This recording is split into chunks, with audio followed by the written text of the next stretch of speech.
When a husband died in Victorian England, his wife would enter a minimum of 2 years of elaborate mourning rituals, wearing specific black clothing each day and enduring strict social isolation. These widows' dedication to public grief sparked intricate social codes that dictated everything from fabric textures to social interactions. Here's what life was really like for a Victorian widow.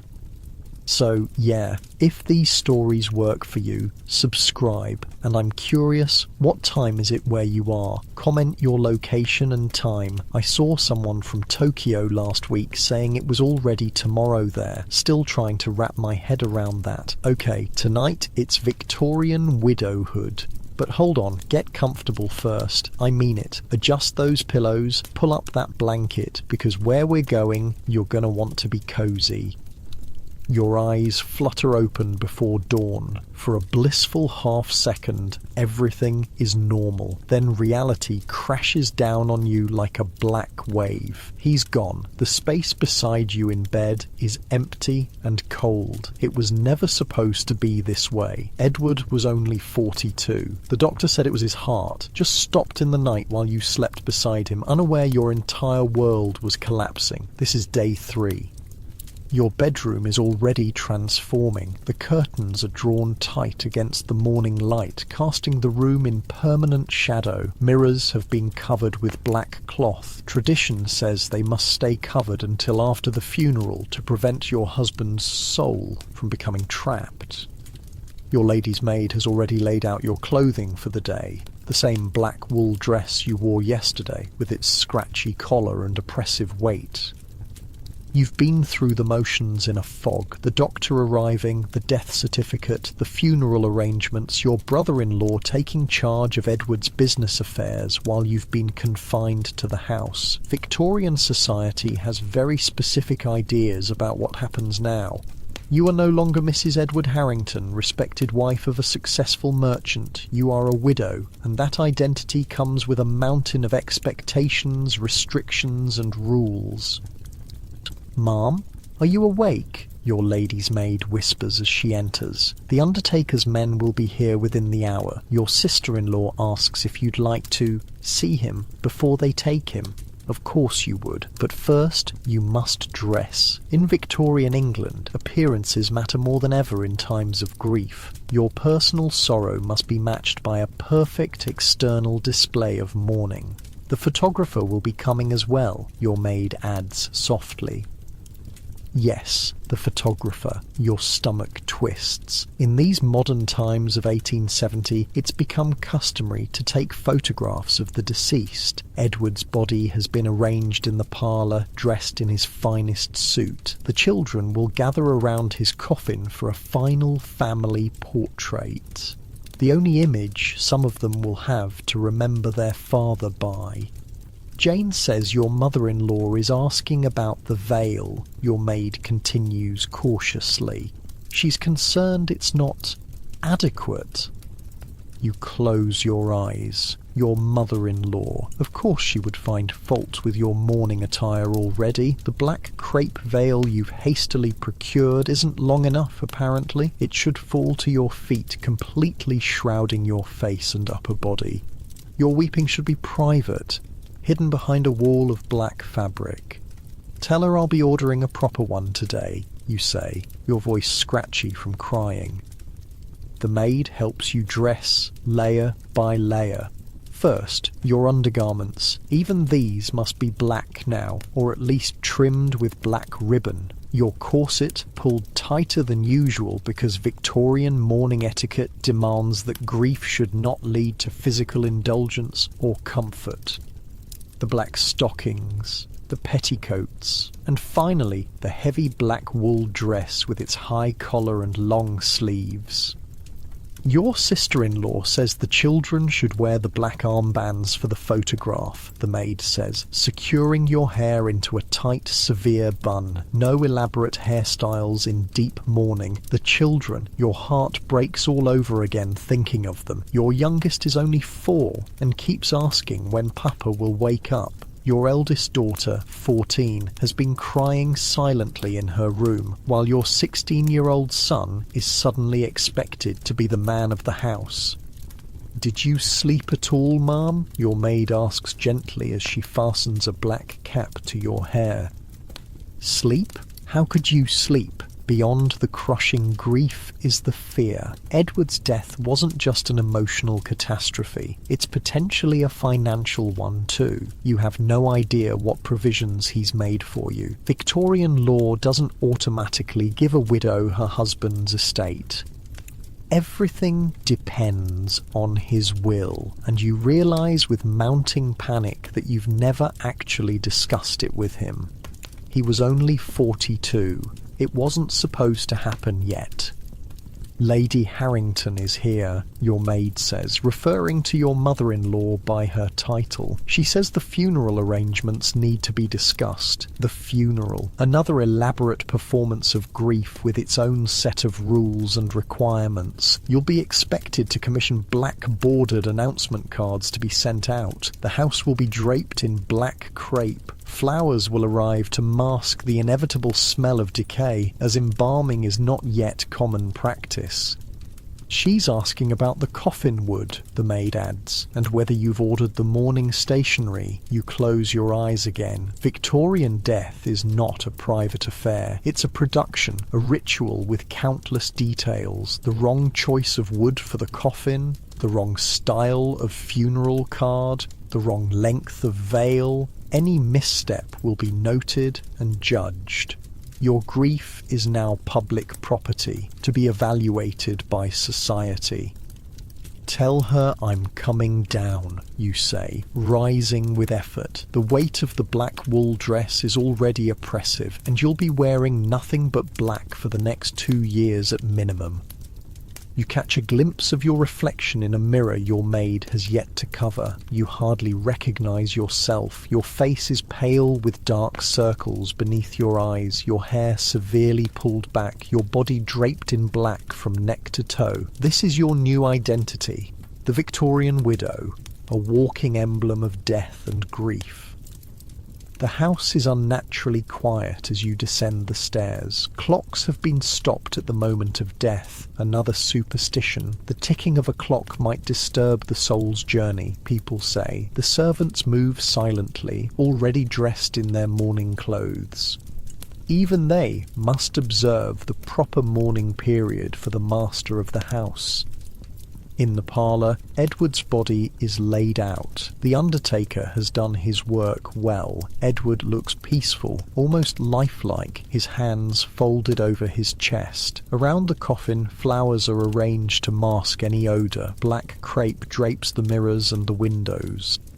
Your mother-in-law is there, already dressed in the full mourning attire she's kept ready since her own husband's death. She's been a widow for 12 years and still wears only black. Some widows never come out of mourning, and you wonder if you'll be one of them. "There you are," she says, her voice low. "The solicitor will be here tomorrow to read the will. I've taken the liberty of ordering the mourning cards. Black border, of course, with silver edging for a man of Edward's standing." You nod, unable to form words. Your throat feels tight with unshed tears, but Victorian propriety demands composure. Excessive displays of emotion are frowned upon, even as the external trappings of grief become more and more elaborate. "The children will need new clothes," your mother-in-law continues. "The girls in black with white trim for summer, and the boy with a black armband. I've already sent for the seamstress."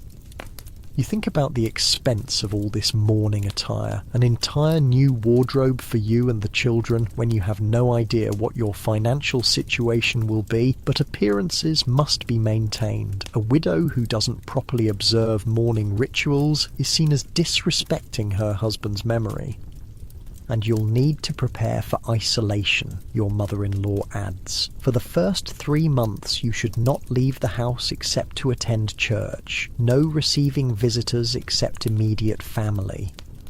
3 months of confinement, followed by another 9 months of limited social contact. A widow in full mourning is expected to withdraw from society completely. No parties, no social calls, no public appearances except for church. For a full year, your world will shrink to the walls of your home. I know it's overwhelming, your mother-in-law says, her voice softening slightly, but there are rules for a reason. Structure helps with grief. Does it, you wonder? Or is it just another way society controls women, even in their moments of greatest vulnerability? Your thoughts drift to Queen Victoria, who has been in mourning for her beloved Albert for nearly a decade now. Her extreme dedication to mourning has set the standard that all British women must follow. The doorbell rings and your heart sinks. The photographer has arrived. It's time for the death portrait, a memento mori to preserve Edward's image one last time. Come, your mother-in-law says, straightening her own black veil. The children should be here. This will be their last memory of their father. As if on cue, your children file in, already dressed in hastily altered black clothing. Your youngest clutches a doll that someone has dressed in a small black dress. Even the toys must observe mourning. Mama, your youngest whispers, clutching at your skirts. Why is Papa still sleeping? How do you explain death to a 4-year-old? Victorian culture is obsessed with death, but somehow has no good language for explaining it to children. He's not sleeping, darling, you say gently, kneeling despite the stiffness of your mourning dress. Remember what we talked about? Papa has gone to heaven. When is he coming back? She asks, her little face confused. The photographer clears his throat awkwardly. Perhaps the children should be positioned around the coffin now, he suggests. The light is good at this angle. You stand and guide your children toward their father's coffin. The photographer arranges you all with professional efficiency. The children seated closest to the coffin, you standing behind with your hand on your eldest son's shoulder. Your face will be partly obscured by the veil, which is fitting. In Victorian death portraits, the living are often blurred or fading into the background, while the deceased is the sharp, clear focus.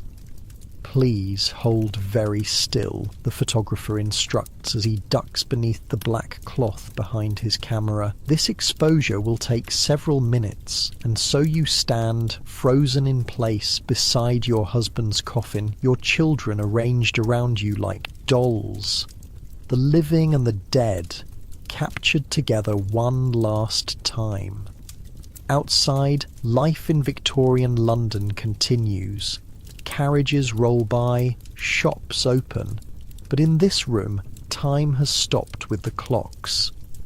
This is just the beginning of your new life as a Victorian widow. The next 2 years will be defined by strict rules of dress, behaviour and social isolation. Your husband's death hasn't just taken him from you, it's transformed your very identity in the eyes of society. The camera flash momentarily blinds you. Day 3 of the rest of your life has begun. The morning of Edward's funeral dawns grey and drizzly. Perfect funeral weather, your mother-in-law remarks with grim satisfaction. You've barely slept. Your bed feels enormous now, the emptiness beside you a physical ache. 4 days since Edward died. 4 days of this new reality. The black dress laid out for you today is somehow even more oppressive than yesterday's. This one has a higher collar and longer sleeves with rows of black crepe trim. The fabric is deliberately dull, no shine allowed during deep mourning. Your maid helps you into it, then secures the new weeping veil your mother-in-law ordered. It falls well past your waist, the heavy black crepe obscuring your face completely. Can you breathe under there, ma'am? Your maid asks, concerned. Barely. The veil is stifling, but that's the point. Victorian mourning isn't meant to be comfortable. The physical discomfort is supposed to match your emotional state. I can manage, you say, your voice muffled through the thick fabric. The truth is, you're almost grateful for the veil. Behind it, your expressions are your own. No one can see your eyes, red and swollen from crying. No one can read the fear on your face, and right now, you're terrified. The solicitor is downstairs, your maid tells you. He wants a word before the funeral. Your stomach clenches. Edward's will, your future, all hanging in the balance. Navigating the stairs with your vision obscured by the veil is treacherous. You grip the banister tightly, taking each step with care. The house is filled with people now. Edward's business associates, distant relatives, neighbours, all dressed in black, all speaking in hushed tones. The solicitor waits in Edward's study. Mr. Pembroke has handled the family's legal affairs for years, but his grave expression doesn't bode well. Your brother-in-law George stands beside him, looking uncomfortable. Mrs. Harrington, Mr. Pembroke says with a slight bow, "First, my deepest condolences." "Thank you," you murmur through your veil. "You wanted to speak with me?" "Yes, about financial matters." He glances at George. "I thought it best to inform you privately before the reading of the will tomorrow." Your heart races. "Is something wrong?" Mr. Pembroke clears his throat. "I'm afraid Mr. Harrington's business had been struggling in recent months. There are substantial debts." The room seems to tilt slightly. "How substantial?" "Nearly everything," George cuts in bluntly. "The business is essentially bankrupt. There's the house, but it's mortgaged, and with no male heir of age. Your son is 16, too young to inherit the business, even if it were worth inheriting. What does this mean for me, for the children?" Your voice sounds distant to your own ears. "There is some insurance," Mr. Pembroke says gently. "Not much, but enough to maintain a modest household if you're careful. And of course, your family might—" "I have no family," you remind him. "Your parents died years ago. You have no brothers or sisters." "My wife and I have discussed it," George says, looking pained. "We can offer you the cottage at the edge of our property. It's small, but I see." You cut him off, not trusting your voice. The cottage, he means, is barely more than a gamekeeper's lodge. From mistress of a fine London townhouse to living on charity in a cottage. This is the reality for many Victorian widows. One day, mistress of a household. The next, dependent on the goodwill of in-laws or scrabbling to survive. The funeral procession should be forming, George says, checking his pocket watch. "We should join them." You nod, unable to speak past the lump in your throat. Financial ruin and funeral in the same hour. It's almost too much to bear. Outside, the rain has stopped, but the sky remains leaden. Black carriages line the street. Horses with black plumes on their heads stamp restlessly. The hearse is an elaborate affair, with glass sides to display Edward's coffin and black ostrich feathers adorning the roof. "You won't be attending the burial," your mother-in-law informs you, appearing at your side. This catches you by surprise. "I beg your pardon?" It's not proper. Victorian widows don't attend graveside services. Too emotional. You'll remain here. Another rule, another restriction. Already your world is shrinking. "I want to say goodbye," you protest. You did, yesterday, with the photographer. Her tone brooks no argument. "The children will remain with you, except for James. He's old enough to attend as the male representative of the immediate family." Your son, forced into manhood at 16 by his father's death. The weight of it seems cruel. What about the will, you ask, keeping your voice low. Did George tell you? Your mother-in-law's lips thin to a line. He did. It's unfortunate, but not unexpected. Edward was never good with money, too generous by half. The criticism of your dead husband stings, even if there's truth to it. Edward had always been optimistic about his business, certain the next deal would be the one to bring prosperity. What will you do, you ask? Will you help us? George has offered you the cottage, she says, straightening her own black veil. I've arranged for most of the household goods to be sold to cover the immediate debts. You'll be allowed to keep personal items and enough furniture for the cottage. Sold, your home dismantled, your possessions scattered. When? The auction will be next week. You should use the mourning period to sort through what you wish to keep. An auction, strangers pouring through your belongings while you're still in the depths of grief. The indignity of it burns. The funeral director approaches, his face a mask of professional solemnity. The procession is ready, Lady Harrington. Your mother-in-law nods. Very good. Mrs. Harrington and the younger children will remain here. He bows slightly and departs. Around you, the funeral guests begin to file out, joining the procession that will follow Edward's body to the cemetery. Your son James looks terrified as George leads him toward the first mourning carriage. Mama, your youngest tugs at your skirt. Where are they taking Papa? You kneel, the heavy dress making the movement awkward. They're taking him to be buried, darling. Remember we talked about this? Papa's body will stay there, but his spirit is in heaven. Her little face crumples. But I want him here. I know, love. I do too. You pull her close, not caring what your mother-in-law thinks of this display of emotion. The front door closes with finality as the last of the funeral party leaves. Suddenly, the house feels cavernous and empty. Just you, your daughters, and a few servants remain. What do we do now, Mama? Your 14-year-old asks, her face pale beneath her black bonnet. What indeed? The ritual of Victorian death has strict choreography and you're expected to know the steps. We wait, you tell her, rising to your feet again, and then we begin our mourning.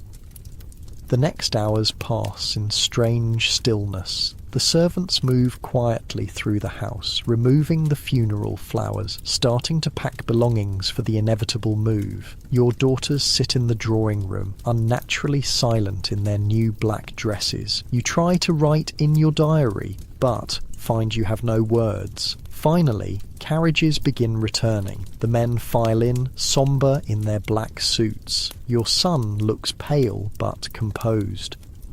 It's done, George tells you, removing his black gloves. A fine service. The vicar spoke well of him. You nod, unable to respond. You weren't permitted to be there for your husband's final moments on earth. Another small cruelty of Victorian mourning customs. The will reading will be tomorrow, George continues, but you should begin making arrangements. The house will need to be vacated within the month. A month. To dismantle a life built over 17 years of marriage. So soon, you manage. The creditors are pressing, he says, not unkindly. I'm sorry, Margaret, if there were any other way. There isn't. You know that. In Victorian England, a widow without independent means is at the mercy of her husband's family or debtors. Later, after the funeral guests have departed and the children are in bed, you retreat to your bedroom. Your maid helps you out of the oppressive mourning dress, unpinning the heavy veil. Your face is all marked from the fabric, Mum, she says, concerned, and there's a rash starting along your neck. You touch your skin, feeling the irritation. The black dyes used in mourning clothes are harsh. Some contain arsenic and other chemicals that can cause skin reactions. Another physical manifestation of grief. It doesn't matter, you tell her. No one will see. I won't be leaving the house for 3 months anyway.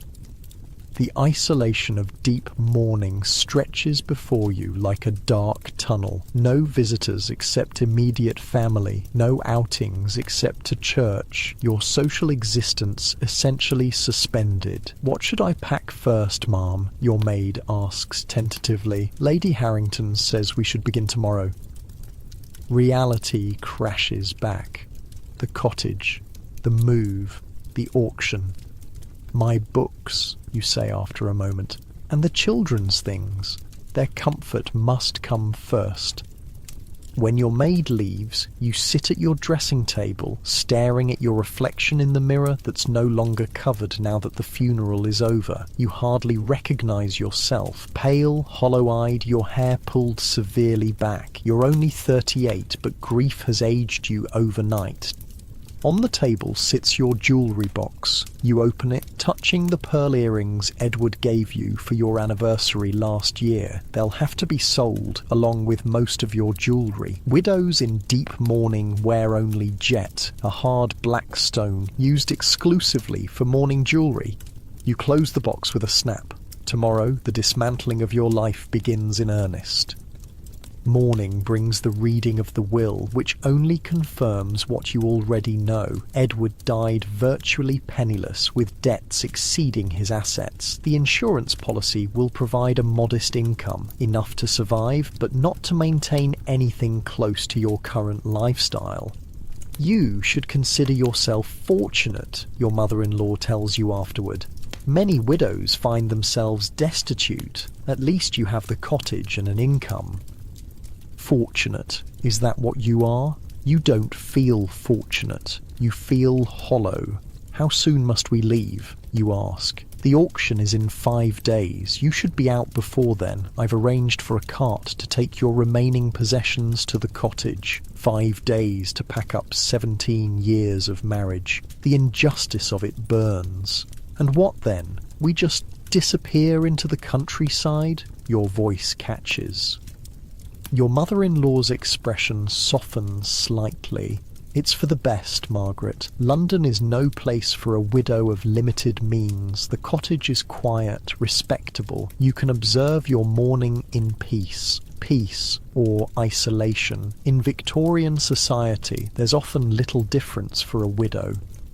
The next days pass in a blur of packing and tears. The children watch wide-eyed as their toys and books are sorted. Keep, sell, donate. Your eldest daughter silently helps you wrap the few pieces of china you're allowed to take. Your son has retreated into stony silence, angry at the world, at his father, at you. The morning of the auction dawns bright and clear, mocking your dark mood. You're already dressed in your heavy mourning clothes, preparing to leave before the auction goers arrive. I don't want to go, your youngest sobs, clinging to the banister. This is our home. You kneel beside her, wiping her tears with your black-edged handkerchief. I know, darling, but we'll make the cottage our new home, and we'll be together. That's what matters. Empty words. You don't believe them yourself. Home isn't just a place. It's security, stability, status. All things you've lost. Come now, your maid says gently. The cart is waiting. You take one last look around the entrance hall of what was once your home. The grandfather clock that no longer chimes. The mirror where you used to check your appearance before receiving guests. The table where Edward would toss his hat and gloves when he returned from work. All to be sold to strangers. Mama? Your son offers his arm, trying so hard to be the man of the family now. It's time. You take his arm, steadying yourself. Yes, it's time. Outside, a simple cart waits to take you to your new life. No fine carriage anymore, just a farm cart for your remaining possessions and your shrunken family. As you climb awkwardly aboard, hindered by your heavy skirts, you feel the eyes of neighbours watching from behind curtains. The fall from grace is public, another humiliation heaped upon grief. Head high, your mother-in-law murmurs, surprisingly gentle. You're still a Harrington. The cart begins to move, carrying you away from your old life. Behind your black veil, tears stream unchecked down your face. No one can see them anyway. That, at least, is one small mercy of the weeping veil. The cottage is as small as you feared. 3 tiny bedrooms, a parlour barely large enough for a sofa, a kitchen with an ancient stove. Your furniture, what little you were allowed to keep, looks absurdly oversized in the cramped spaces. It's cosy, your maid says diplomatically, surveying the main room. Cosy, a polite word for cramped, but it's clean at least, and weathertight, better than many widows receive. We'll manage, you say, removing your bonnet but keeping your black dress on, even in private. Mourning must be observed. Help the children settle in. I need to see what supplies we have. The kitchen is sparsely stocked, some basic provisions sent ahead by your mother-in-law, enough for a few days until you can arrange more. Another reality of your new life, household management with severely limited resources. That evening, as you tuck your youngest into her strange new bed, she asks the question you've been dreading. "Mama, are we poor now?" You hesitate. How do you explain Victorian financial realities to a child? "We have less money than before," you say carefully, "but we have enough for what we need, and we have each other." She seems satisfied with this answer, but your older children are not so easily consoled. Your son has barely spoken since arriving at the cottage, and your 14-year-old daughter cried herself to sleep. Alone in your tiny new bedroom, you finally allow yourself to truly feel the weight of everything that's happened. The grief of losing Edward, the shock of financial ruin, the humiliation of dependence, the physical discomfort of mourning clothes, the isolation that stretches before you. 2 years of this, 2 years of black clothes and limited social contact, 2 years of struggling to support your children on a reduced income. 2 years of being defined solely as a widow. You open the window, needing air. The cottage overlooks fields, so different from the London street view you're accustomed to. In the distance, you can just make out the larger manor house where George and his family live, close enough to monitor you, but far enough to forget about you. This is the reality for countless Victorian widows. One day a wife, the next a widow, stripped of status, often of financial security, and forced into elaborate performance of grief whether they feel it or not. You close the window and prepare for bed, struggling with buttons and hooks without your lady's maid to help. Another loss. Most of your servants had to be let go. You've kept only your personal maid, who must now serve as cook and housekeeper as well. As you finally lie down in the unfamiliar bed, you realize something. Despite everything, the grief, the shock, the upheaval, you're still breathing, still thinking, still capable. Victorian society has scripts for widows, the perpetual mourner like Queen Victoria, the dependent relation living on charity, or the desperate woman seeking immediate remarriage for security. But perhaps there's another way, a path not yet clear, but possible. Tomorrow you'll begin to find it. The cottage wakes differently than your London home did. No clattering carriages outside, no calls of street vendors, just birdsong and the occasional lowing of cattle from nearby fields. It's been 2 weeks since the funeral, 2 weeks in this new life. You wake before dawn, as you always did, but now it's not to oversee a large household. It's because sleep won't come, hasn't come properly since Edward died. You dress in the dim light, struggling with the buttons of yet another black dress. Your skin beneath the fabric is irritated, angry red patches where the dye touches. The rash has spread from your neck to your shoulders and wrists. Bloody arsenic, you mutter, a rare moment of unladylike language when no one can hear. The black dyes used in mourning fabrics often contain arsenic and other harsh chemicals. It's the price of proper mourning, literal poison against your skin. Your maid Jane, now your only servant, knocks softly. "Come in," you call, still fumbling with a button.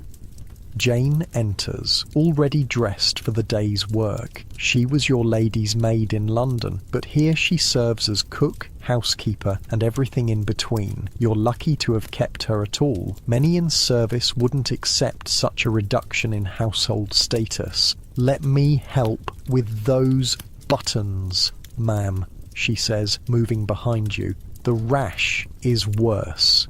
"I know." You wince as the fabric brushes against raw skin. "Is there any calamine left?"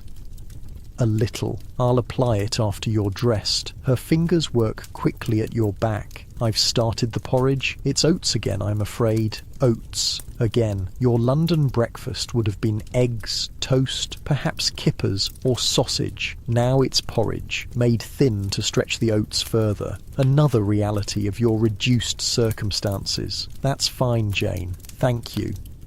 She finishes with your buttons and begins pinning your hair into the severe style appropriate for mourning. No elaborate curls or fashionable arrangements, just a simple, tight bun covered with a widow's cap. "The children?" you ask. "Master James is already up. He's in the garden, chopping wood." Jane's voice holds approval. At 16, your son is trying desperately to be the man of the family. Miss Elizabeth is helping with breakfast. The little ones are still asleep. You nod, wincing as Jane secures the last hairpin. "Any word from the village?" "The vicar's wife sent a note. She'll call this afternoon, if you're receiving." Are you receiving? According to strict Victorian mourning customs, you should remain in complete social isolation for the first 3 months. But the vicar's wife is different, a conduit to charity and assistance if needed. "Yes. Tell her she may call at 3. You stand, smoothing the heavy black skirt. "And Jane, could you see if there are any eggs to be had in the village? For the children." Jane's expression tells you what she thinks of the likelihood, but she nods. "I'll try, ma'am." Downstairs, the cottage feels cramped with the oversized furniture from your London home. The dining table takes up most of the main room, chairs pushed awkwardly against walls. Your daughter Elizabeth, 14 and solemn in her black dress, is setting out bowls. "Good morning, mother," she says, formally, as if the trauma of recent weeks has aged her. "Good morning, darling." You kiss her forehead, noticing the dark circles under her eyes. She's not sleeping well either. "Thank you for helping with breakfast." She nods, not meeting your eyes. Elizabeth took the move hardest, losing her friends and the music lessons she loved. The cottage has no piano, and there's no money for a teacher anyway. Outside, the rhythmic thunk of an axe tells you James is still chopping wood. You move to the window to watch him. His form is terrible. He's never had to do manual labour before, but his determination is clear in every swing. Your heart aches for him. At 16, he should be preparing for university or apprenticeship, not forced into premature manhood. "He's been out there since dawn," Elizabeth says, coming to stand beside you. His hands are blistered.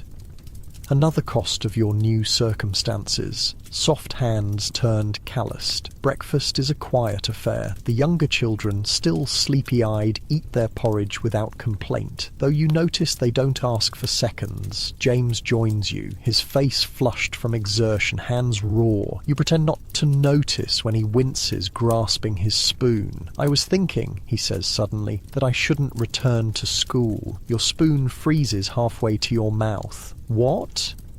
"We can't afford the fees anyway," he continues, voice oddly adult, "and I could find work, perhaps as a clerk or in a shop." The thought of your son sacrificing his education strikes you like a physical blow. Edward had such hopes for him. Oxford, perhaps, then law or medicine. "Absolutely not," you say firmly. Your education comes first. Your father would want...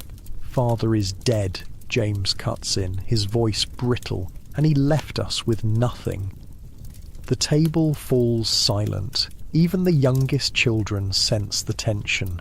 James, you say softly, we will manage, but not at the cost of your future. He looks ready to argue, but something in your expression stops him. He nods curtly and returns to his breakfast.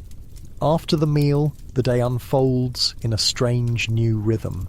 No callers to receive, no social engagements to prepare for, no household staff to manage. Just the quiet work of adjusting to reduced circumstances. You help Jane with the household chores, something no proper Victorian lady would have done in your previous life. Your hands, soft from years of leisure, blister on the washboard, but there's a strange satisfaction in the work, in feeling useful when everything else has been taken from you. The younger children have lessons at the kitchen table. You were fortunate to have been well educated yourself, so you can teach them basics, but it's not the same as the governesses they had before. Another loss. By midday, exhaustion hits. You're not accustomed to physical work, and the heavy morning dress makes every movement an effort. You retreat to what passes for a parlour, really just a corner of the main room with a sofa and small table. There's mending to be done, clothes to be altered, black dye to be applied to garments that aren't properly sombre. Mum, Jane appears in the doorway. There's a letter. You look up in surprise. From whom? Lady Harrington's housekeeper brought it. Jane hands you an envelope with your mother-in-law's precise handwriting. You break the seal, unfolding the single sheet. Margaret. I trust you are settling into the cottage adequately. George informs me that your quarterly allowance has been arranged with the solicitor and will be paid promptly. It should be sufficient for modest housekeeping if you are prudent.I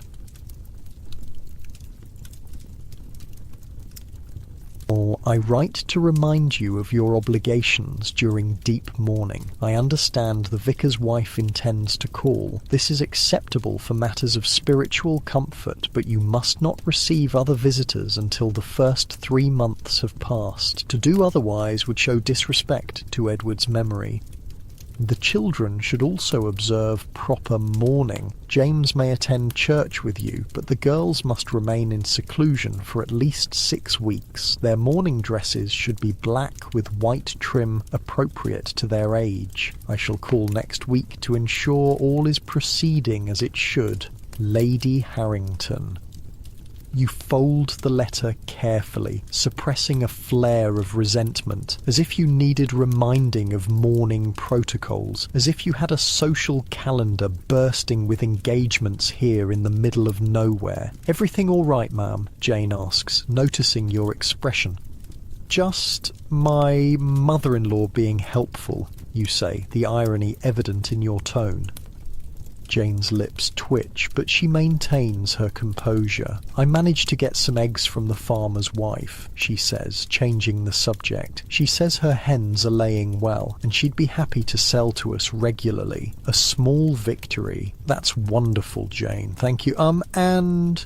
Jane hesitates. She mentioned they're looking for help with mending and fine sewing if anyone should need extra income.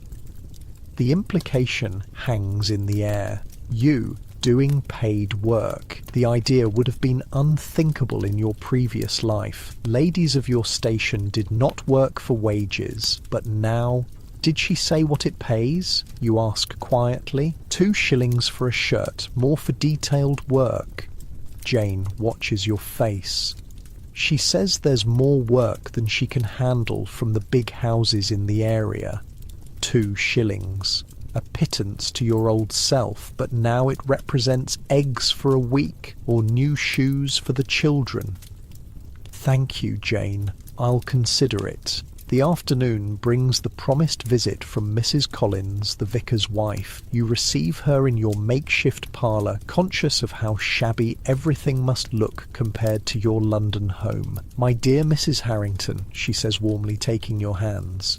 How are you bearing up?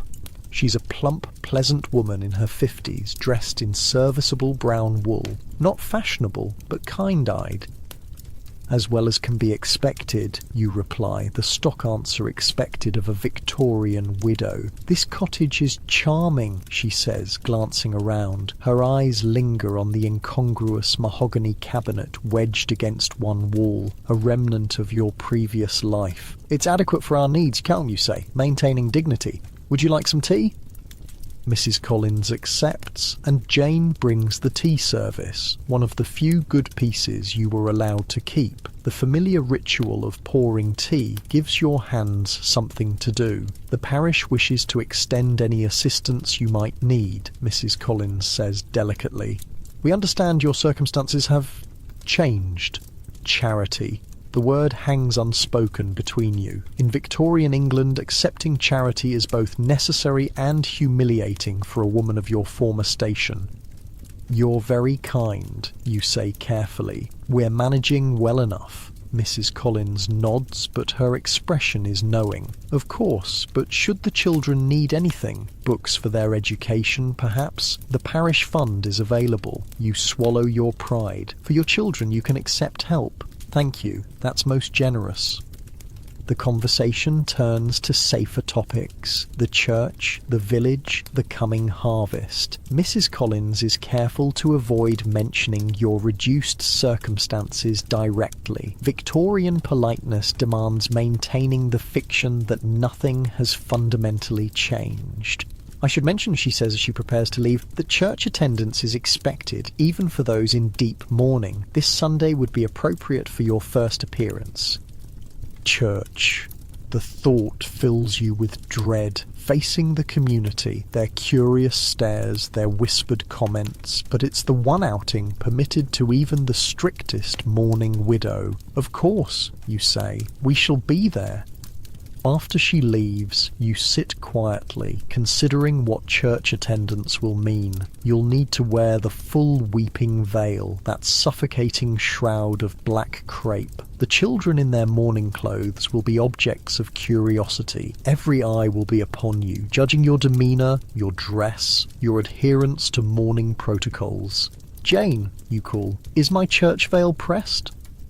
Sunday arrives too quickly. You wake with a knot of anxiety in your stomach. Facing society, even the limited society of a country church, feels overwhelming after weeks of seclusion. Dressing is an ordeal. The black bombazine dress with its high collar and long sleeves. The black gloves. The black stockings. The black bonnet with its weeping veil that falls to your waist. By the time you're fully dressed, you can barely breathe through the layers of fabric.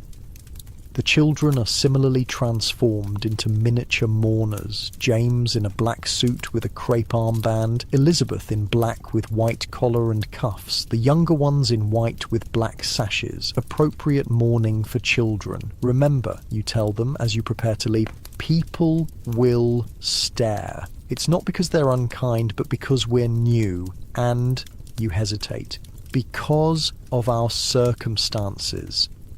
James straightens his shoulders. We're still Harringtons, he says, echoing his grandmother's words. The walk to the village church takes 20 minutes. By the time you arrive, your arms ache from carrying your youngest, and your skin prickles with heat beneath the heavy clothes. The summer day is warm, making morning dress even more punishing. Heads turn as you approach. Conversations pause. Eyes follow your progress up the path to the church door. Widow Harrington and her children, someone whispers, not quite quietly enough. You keep your eyes forward, glad for once of the concealing veil. The vicar greets you at the door with appropriate solemnity, guiding your family to a pew, not at the front where you would have sat in your previous life, but near the middle, a subtle acknowledgement of your changed status. The The service passes in a blur. The heat inside the church is stifling, your veil becoming damp with condensed breath. Your youngest shifts restlessly beside you, unused to such confinement. Through the gauzy black, you see faces turning to glance at your family, expressions ranging from curiosity to pity to something harder to define. After the service, you stand awkwardly in the churchyard. Protocol demands you acknowledge greetings but not engage in unnecessary conversation. Deep mourning permits no social pleasantries. The vicar's wife makes introductions where necessary. Mrs. Harrington, may I present Mrs. Pembroke? Her husband manages the estate. You incline your head, murmuring appropriate responses. Yes, you're settling in. Yes, the cottage is adequate. No, you require nothing at present. All the while, sweat trickles down your back beneath the woolen dress, and the veil sticks to your face with each breath. Poor thing, you hear someone murmur as you pass. Left with nothing but debts, I hear. Another voice, lower. Always the way with merchants. No stability in trade. You pretend not to hear, shepherding your children toward home. James walks stiffly beside you, his jaw clenched. He heard too. The relief of returning to the cottage is immense. You remove the suffocating veil, gasping in fresh air. Your face is flushed, marked with the pattern of the crepe fabric. That was awful, Elizabeth declares, pulling at her tight collar. Everyone was staring. They'll lose interest eventually, you tell her, though you're not sure it's true. In small communities, the novelty of fallen gentry can last for years. The remainder of the day passes quietly. You read to the younger children from the family Bible, appropriately somber Sunday entertainment. James disappears on a long walk. Elizabeth sits by the window, staring silently at the fields beyond. That night, after the children are asleep, you sit at the small desk in your bedroom. The household accounts need attention. The quarterly allowance from Edward's insurance is barely enough for essentials, even with the most careful management. You think of the farmer's wife and her offer of sewing work, 2 shillings a shirt. If you sewed in the evenings after the children were in bed, how many could you complete in a week? 3, 4? It wouldn't be much, but it might mean new shoes for the children come winter or books for their education. Your mother-in-law would be horrified at the thought. A Harrington doing paid needlework like a common seamstress, but she doesn't have to know. The cottage is isolated enough that your activities can remain private. You take out paper and pen, beginning a letter to the farmer's wife. Your handwriting is elegant, well-practiced, a remnant of your privileged education. You'll have to be careful not to make the stitches too fine on the shirts. Working-class sewing looks different from a lady's embroidery. As you write, you realize something has shifted inside you. The initial shock and grief are still there, raw and painful, but alongside them is something new, a determination, a willingness to do whatever is necessary to survive this new reality and protect your children. Victorian society has strict rules for widows, rules designed to keep them dependent and controlled, but perhaps in this isolated cottage, far from judging eyes, there's room for a different path. Small acts of independence, tiny rebellions against the crushing weight of mourning expectations. You sign your name to the letter, a small act of defiance against a world that expects a widow to simply fade into black-clad invisibility. Tomorrow you'll find a way to deliver it discreetly. Tonight you sleep better than you have since Edward died. 2 months into your new life, the relentless heat of summer has given way to autumn's chill, making the cottage draughty in ways you never noticed before. You've taken to wearing fingerless gloves indoors, not the fine black mourning gloves for public appearances, but practical woolen ones that Jane knitted. They allow you to sew while keeping your hands from freezing. Sewing, It's become your secret rebellion, your financial lifeline. After the children are in bed, you work by lamplight, stitching shirts and mending fine clothes for the nearby estates. You keep the work hidden when Lady Harrington visits, tucking it into a basket beneath your mending. A lady doing paid work would scandalise her, even in these circumstances. Tonight, you're finishing a shirt for Mr. Pembroke, the estate manager. Your fingers move swiftly, the needle flashing in the lamplight. You've always been skilled with a needle, an appropriate accomplishment for a Victorian lady, but now those ornamental skills have transformed into practical ones. A knock at your bedroom door interrupts your rhythm. You quickly cover the shirt with your own black shawl. "Come in," you call. Jane enters, carrying a steaming cup. "Chamomile tea, ma'am, for your headache." You smile gratefully. "Thank you, Jane." She glances at the poorly hidden work. "That's the third shirt this week. You should rest. We need the money," you say simply. Jane sighs but doesn't argue. She knows the truth of it. Your quarterly allowance barely covers food and essential bills. Without your secret sewing work, there would be no money for the children's books, for medicine when needed, for the 100 small necessities that arise. Mrs. Pembroke asked if you could do some fine embroidery as well for her daughter's trousseau. Jane hesitates. She pays well for it. More work, more income, but embroidery takes longer than simple shirts. When does she need it? Not until spring. Her daughter weds in May. May, 8 months away. By then, you'll be in half mourning, permitted to socialise more freely. The thought both relieves and terrifies you. The isolation of deep mourning has become a kind of protection, a bubble separating you from the judgment of the world. Tell her I'll do it, you decide, after Christmas. Jane nods and turns to leave, then pauses. "Oh, I nearly forgot. Master James had a letter today." Your heart skips. "From whom?" "His school friend, I believe. He seemed upset after reading it." James. Your son has grown increasingly withdrawn since moving to the cottage. At 16, he feels the loss of status keenly. His friends from his London school have largely fallen silent, except for this one letter. "Thank you, Jane. I'll speak with him tomorrow."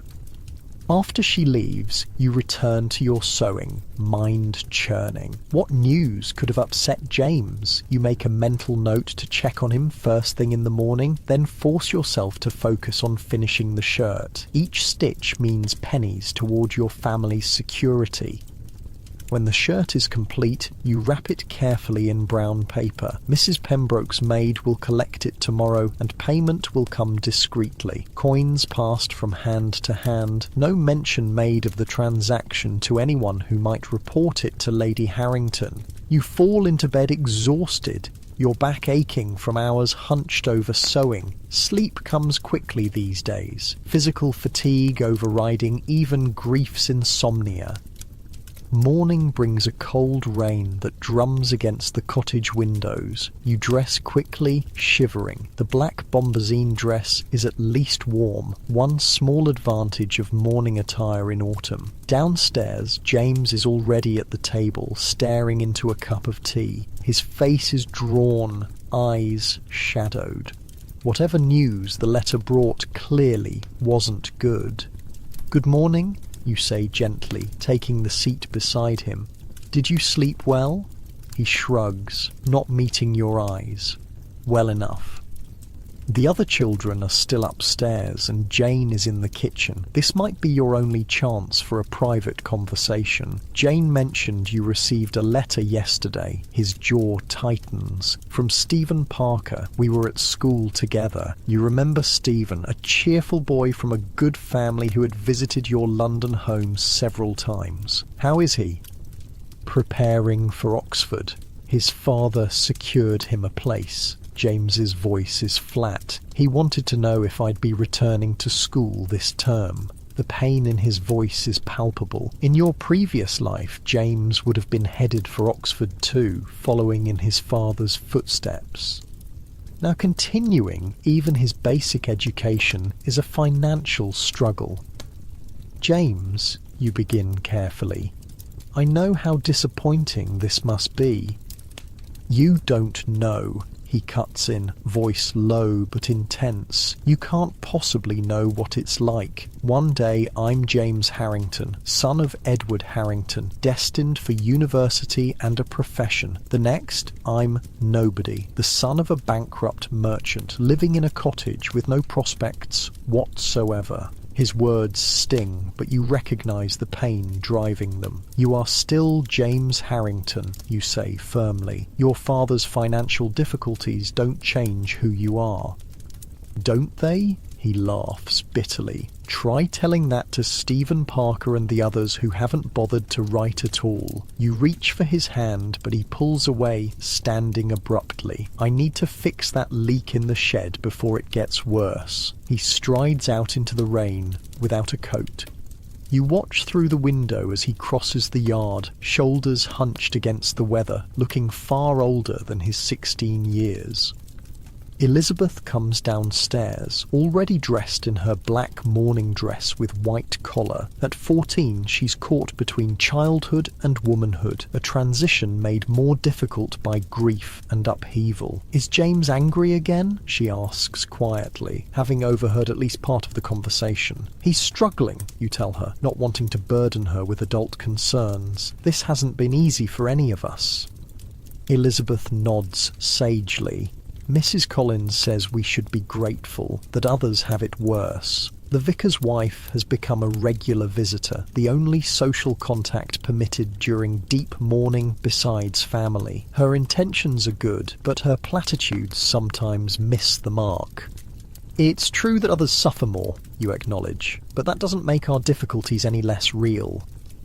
Elizabeth twists a lock of hair around her finger, a nervous habit she's developed since Edward died. Will we ever go back to London? The question catches you off guard. You haven't thought that far ahead, focused only on day-to-day survival. I don't know, darling, not soon certainly.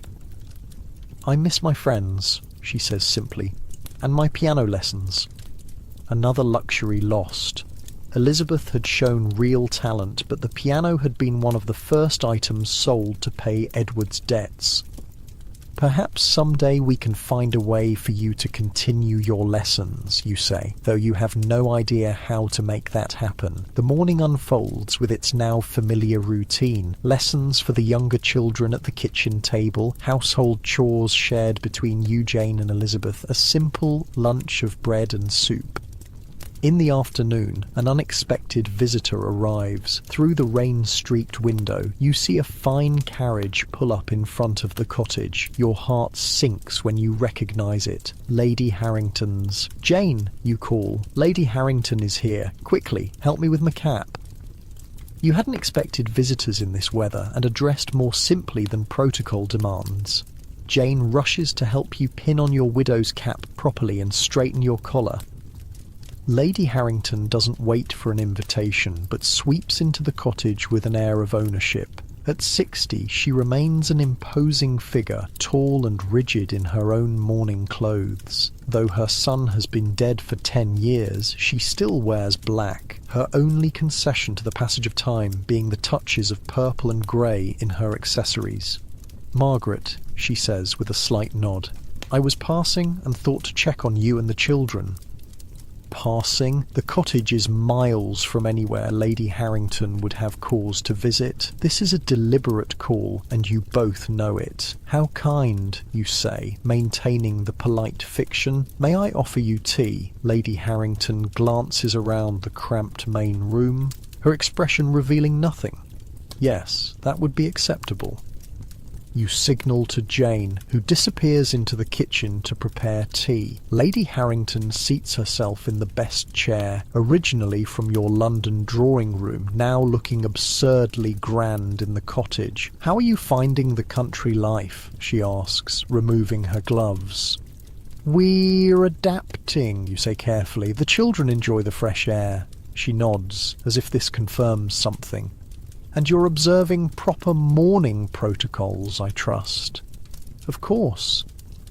Her eyes narrow slightly. I heard you were at church again on Sunday.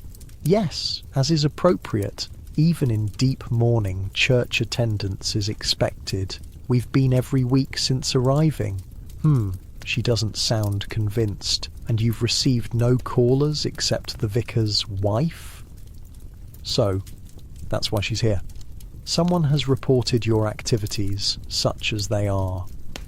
Mrs. Collins visits occasionally for spiritual guidance, you confirm. Otherwise, we maintain isolation as custom dictates.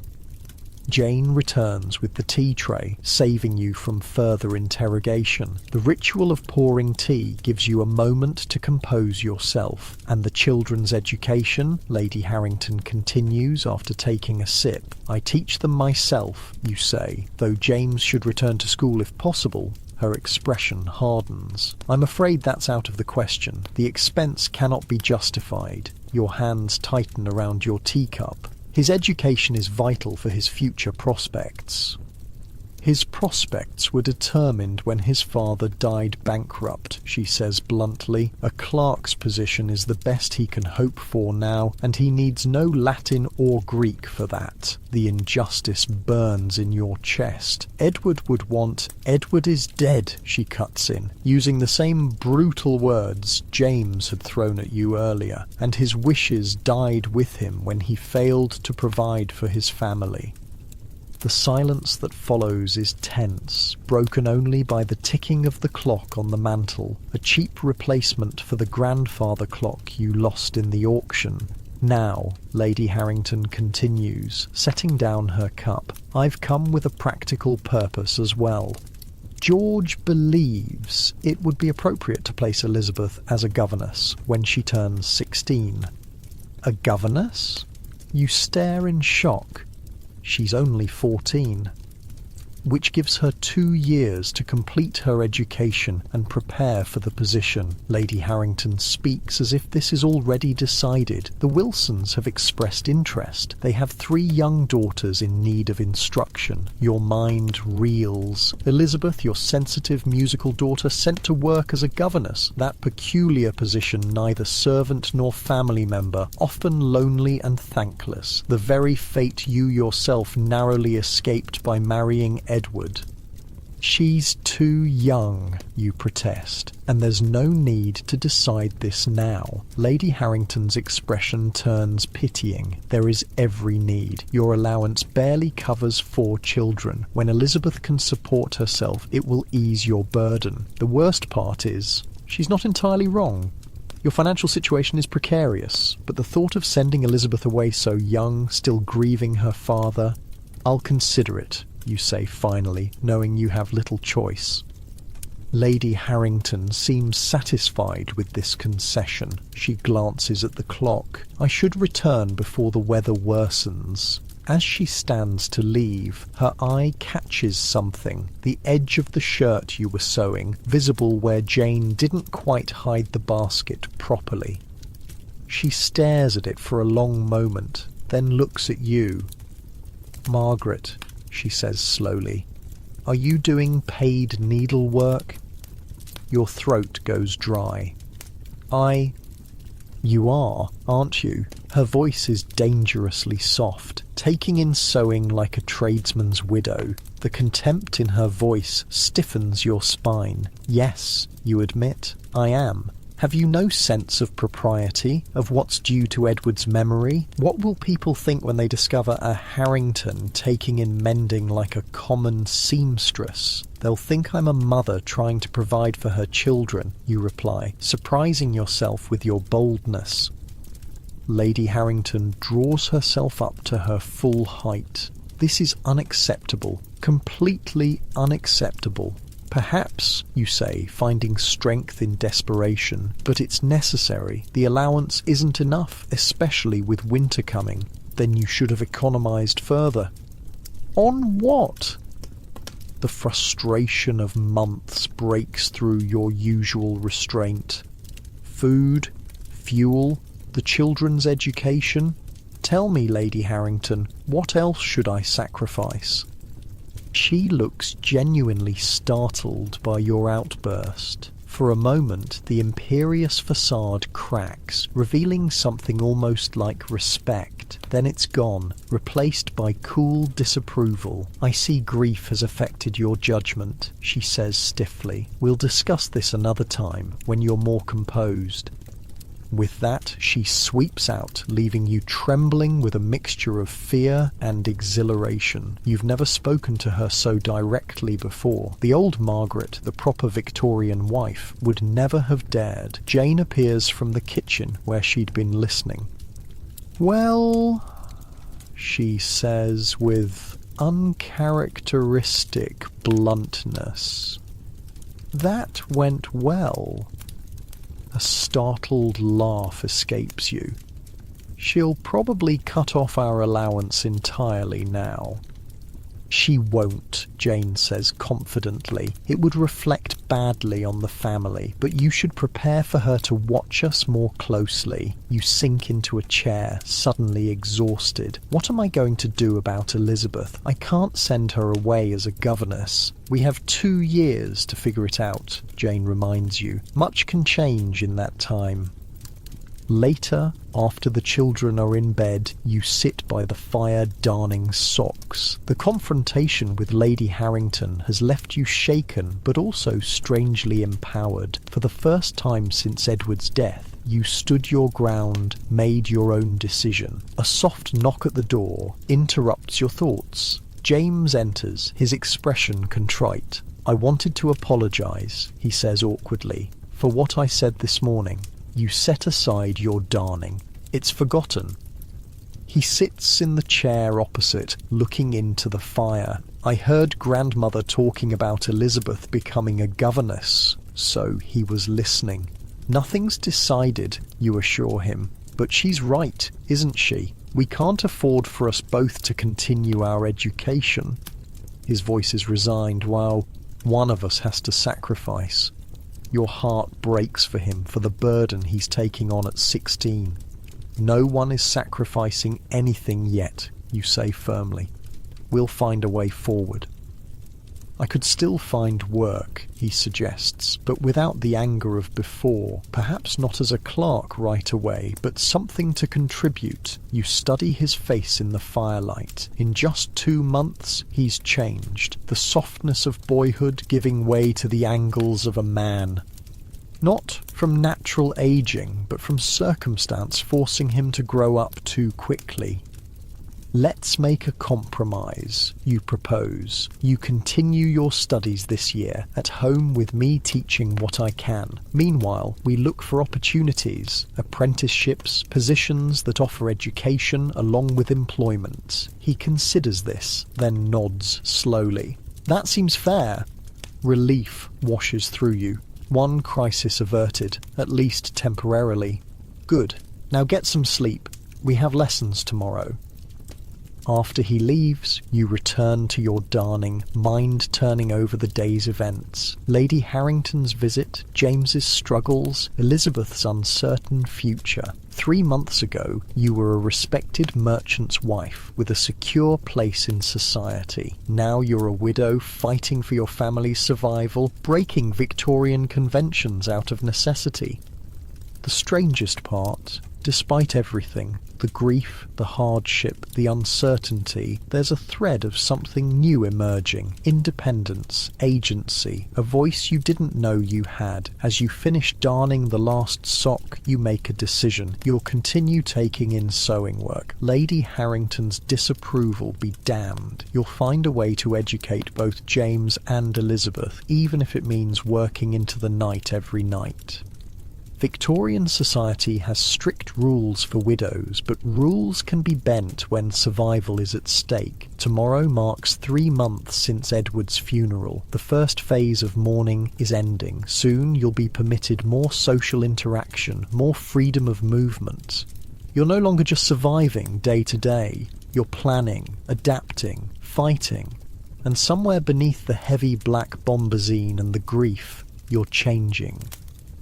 The first real snow of winter blankets the cottage and surrounding fields, transforming the world into something pristine and silent. It's been 4 months since Edward's death. 4 months of black bombazine and isolation. 4 months of struggle and adaptation. But today marks a transition. You stand before the small mirror in your bedroom, studying your reflection. The heavy weeping veil is gone, replaced by a shorter black veil attached to your bonnet. You're still dressed entirely in black, but there are subtle changes. White cuffs at your wrists, a white collar at your throat, small concessions to the passing of time. You've entered second mourning. "You look almost human again," Jane remarks as she helps adjust your collar. "I feel almost human," you admit, touching the white cuff. After months of unrelieved black, even this small touch of white seems shockingly bright.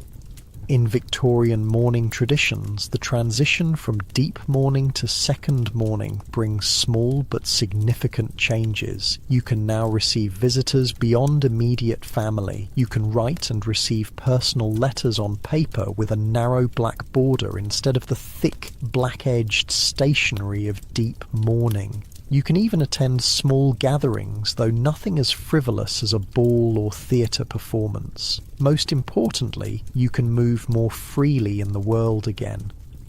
"The dress still chafes," you say, rubbing at your neck where the black dye continues to irritate your skin. "The arsenic," Jane nods knowingly. "At least you're not wearing the veil all day anymore. That was the worst of it." She's right. The weeping veil had been torture, hard to see through, difficult to breathe in, and worst of all, lined with toxic black dye that left your face raw and irritated. Victorian beauty comes at a cost, and mourning beauty at an even higher one.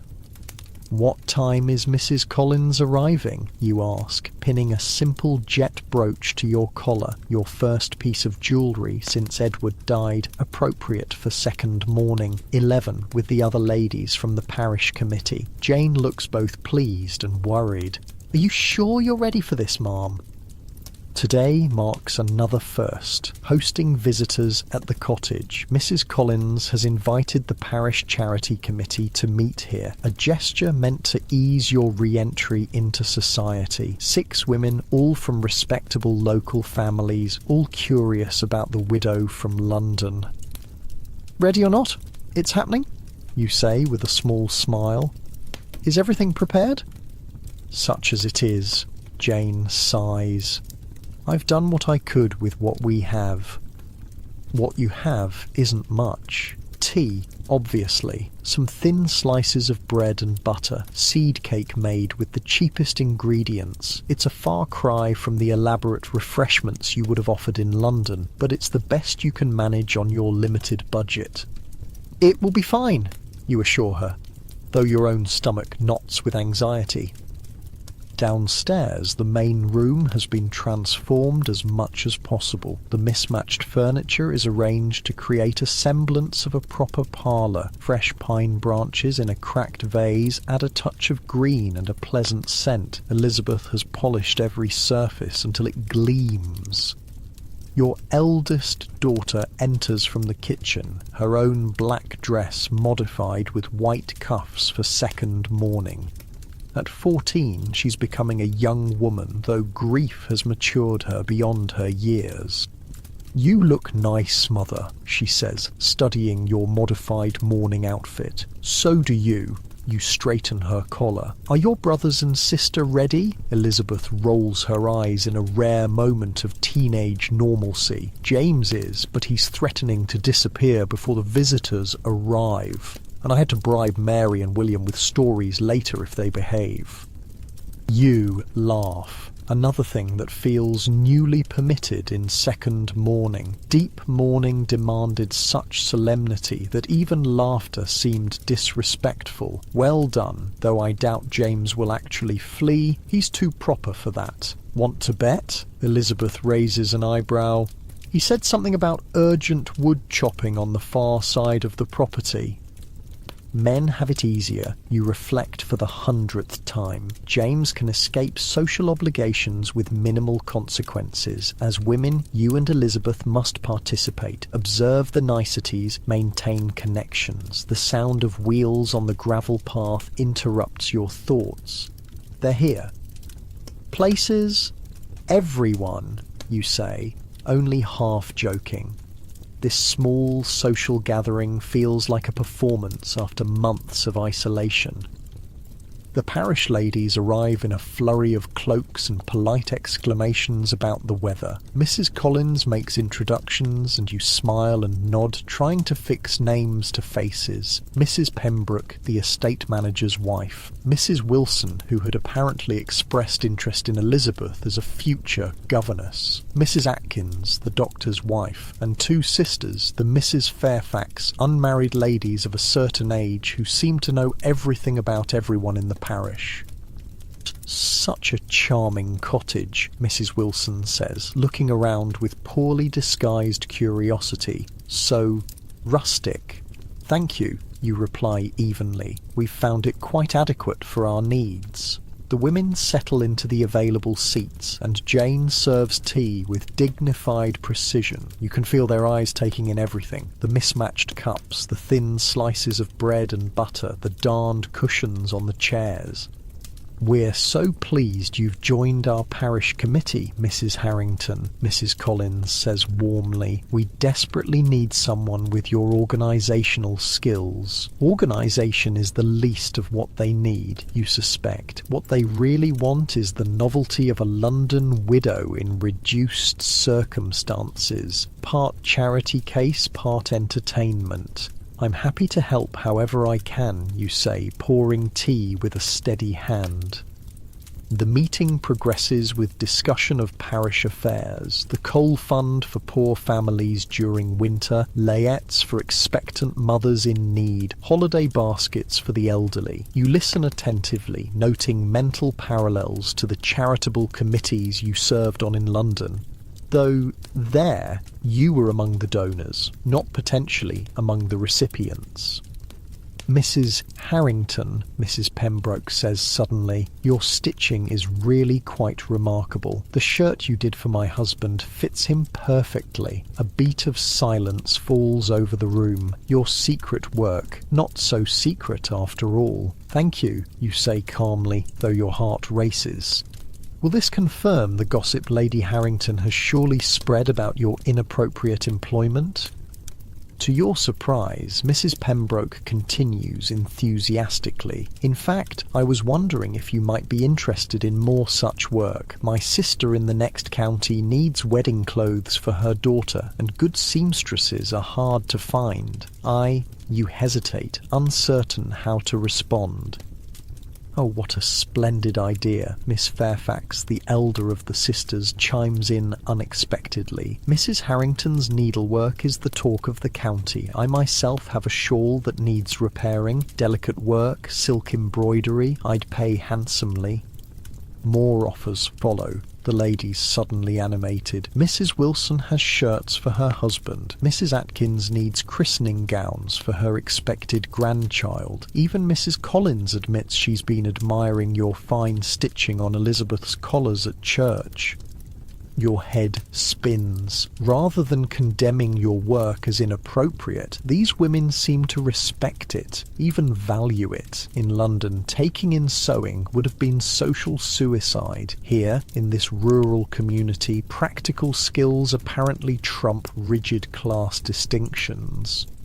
I would be pleased to take on what work I can manage, you say carefully. Though of course my morning obligations and my children must come first.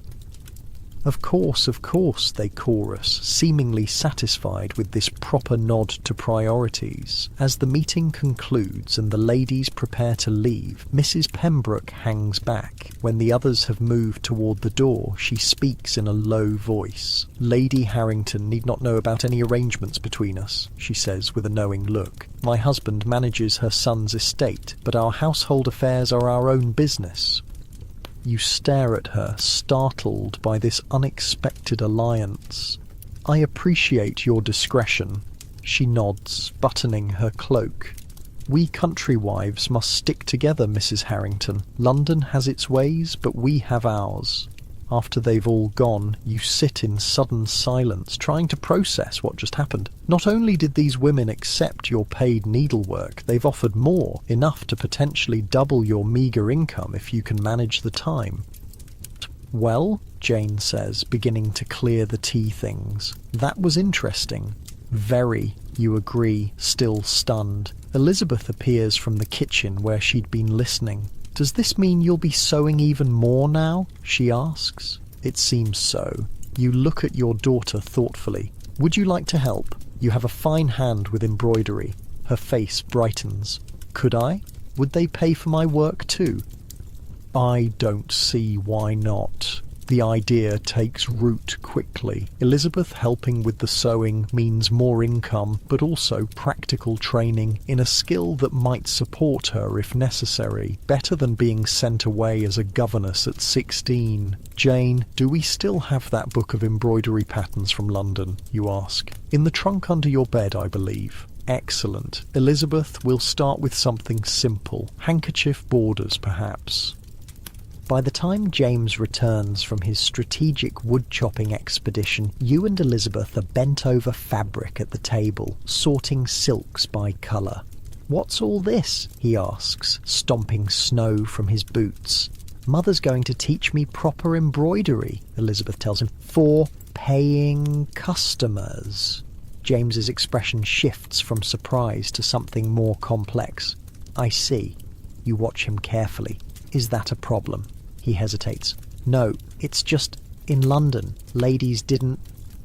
We're not in London anymore, you remind him gently, and circumstances change. He nods slowly. I suppose they do. Then, with visible effort, can I help somehow? The question catches you off guard. You want to help with sewing? He flushes. Not sewing exactly, but I could, deliver the finished work, keep accounts.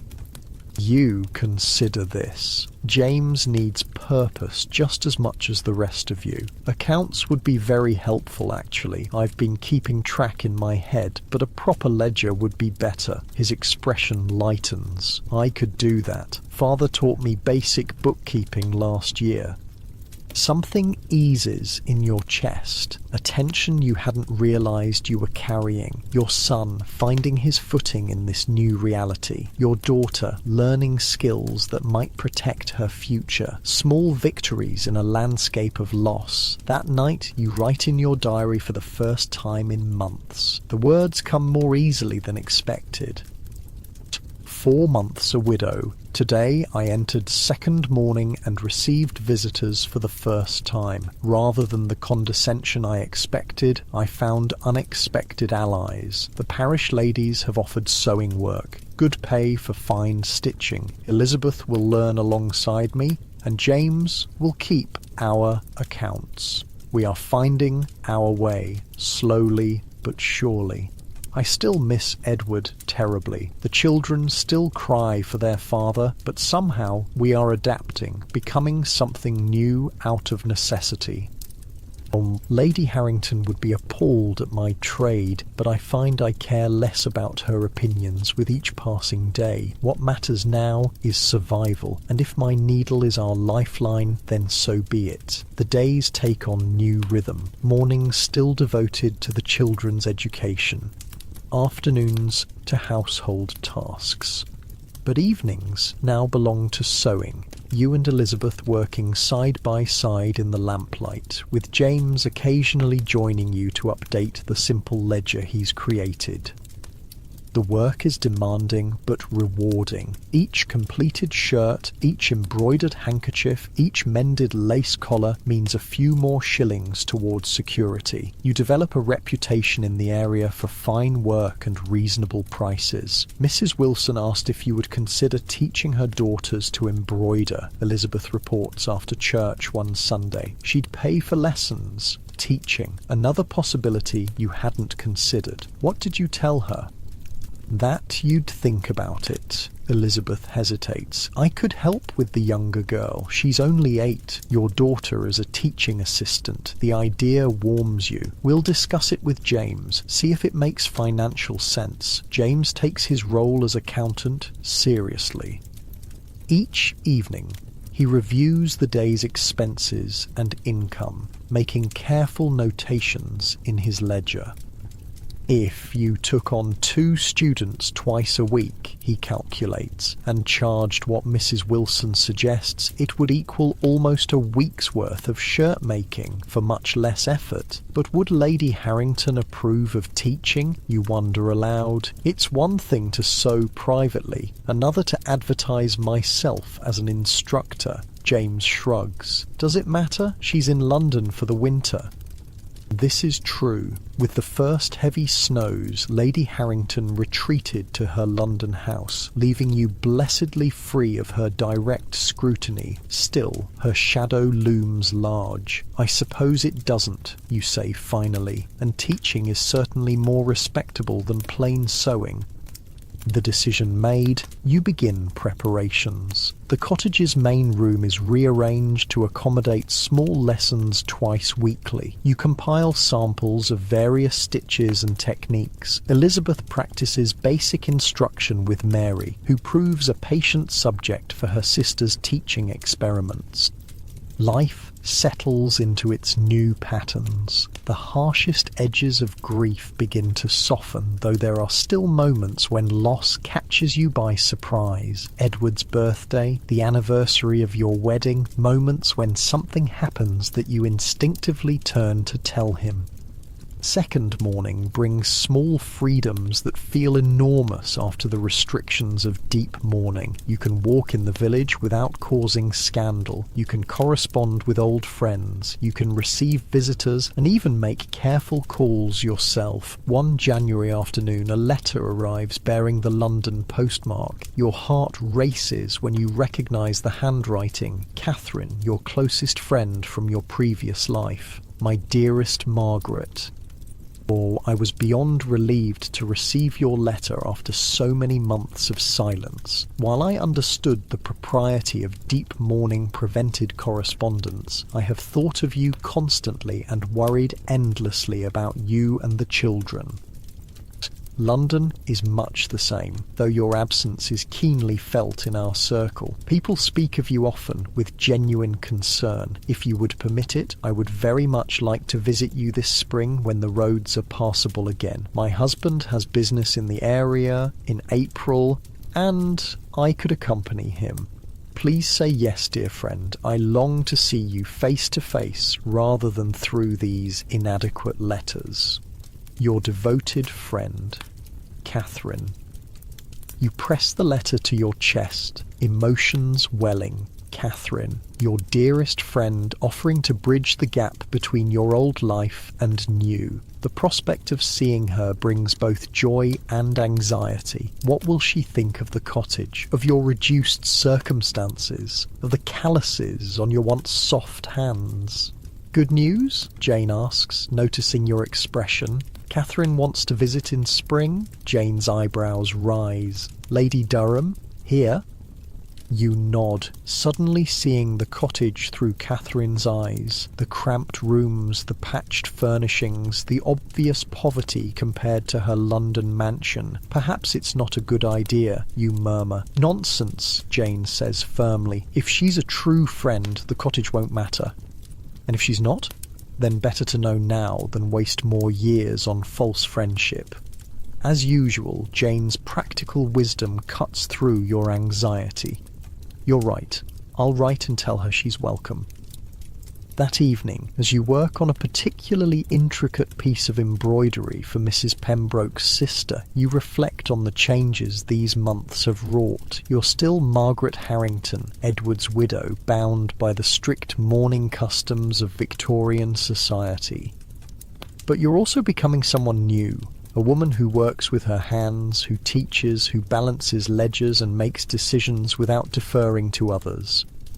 Second morning might restrict your clothing to black with touches of white, your social activities to quiet gatherings and church, your emotional expression to subdued contentment rather than joy. But within those boundaries, you're finding spaces to breathe, to grow, to discover capabilities you never knew you possessed. Mother, Elizabeth says, looking up from her own embroidery, do you ever think about what happens after morning ends? When we can wear colours again?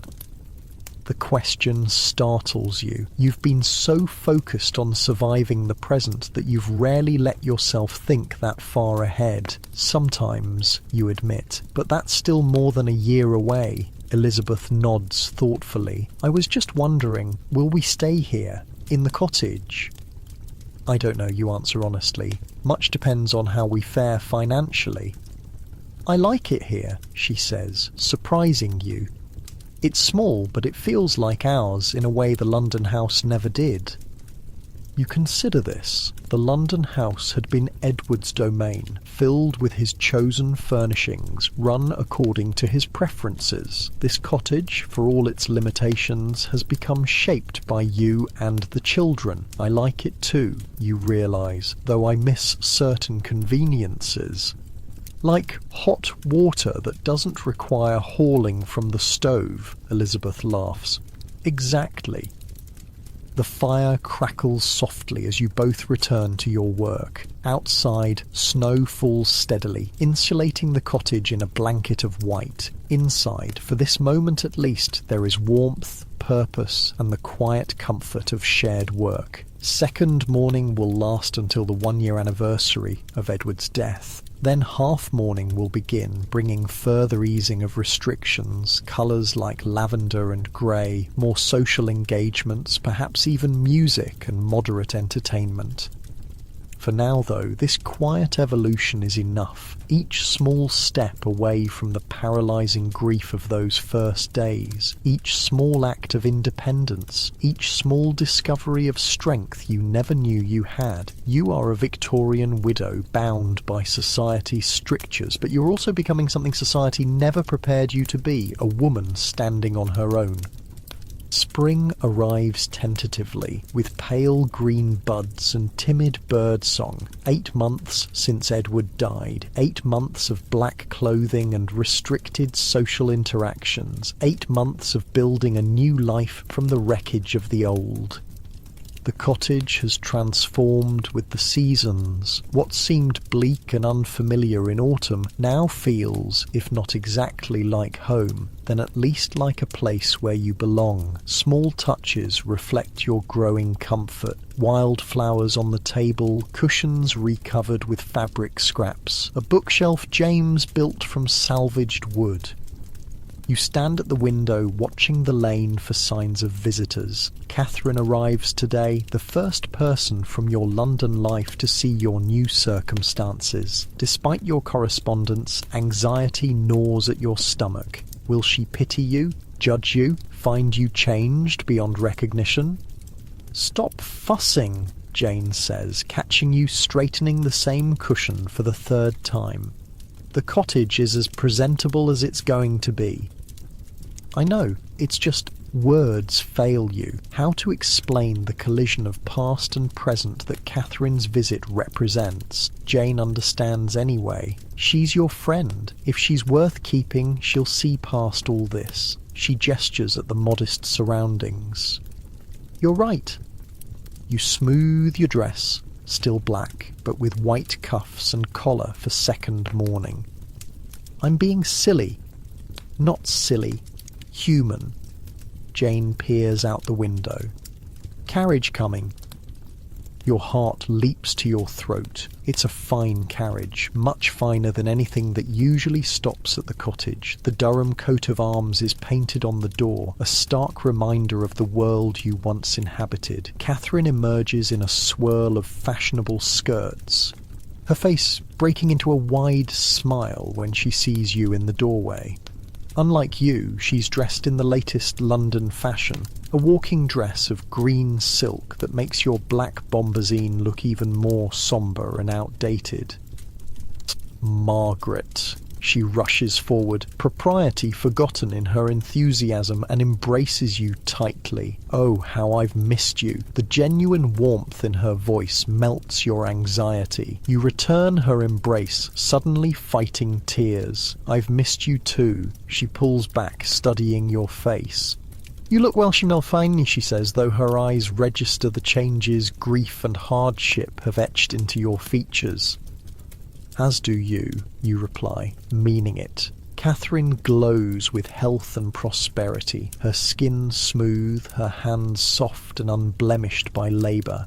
This must be the famous cottage. She turns to take in your home, and you brace yourself for polite condescension. Instead, she says, with real interest, how wonderfully cosy. I've always said those London drawing rooms are absurdly large. One can't have a proper conversation when people are seated miles apart. You laugh, startled by her generous framing.